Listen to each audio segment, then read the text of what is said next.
plis plas, cambiamos de calendario. El pasado jueves os dije que Laura Bonillo había roto en la segunda manga de la subida al Garbi. Y es que estos días con tanta cena, tanta comida y el acompañamiento líquido que ello tiene, no está uno en lo que está. Laura Bonillo no rompió motor del Honda Civic Type R, como dije, sino que se le salió una transmisión, aunque la recolocaron, durante la segunda manga. Pero gracias a su magnífica extensión en la primera manga, clasificó segunda femenina al término de la carrera. Y con ella terminaba el periplo de nuestras pilotos el fin de pasado, y creo que también la temporada 2023. Ya hemos visto el precalendario 2024 que ha colgado la FADA en su web. Maripuri tenemos que hablar.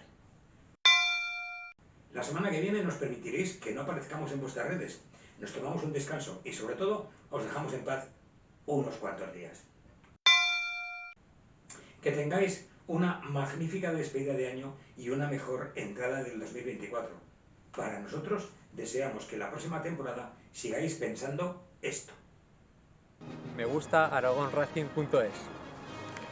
Me gusta aragonracing.es. Me gusta aragonracing.es. Me gusta aragonracing.es. Me gusta aragonracing.es.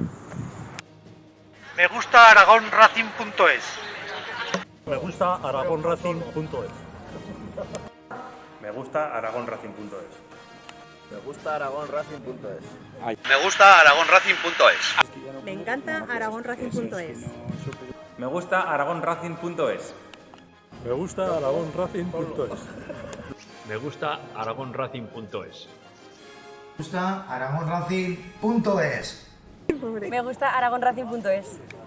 Más importante, me gusta aragonracing.es.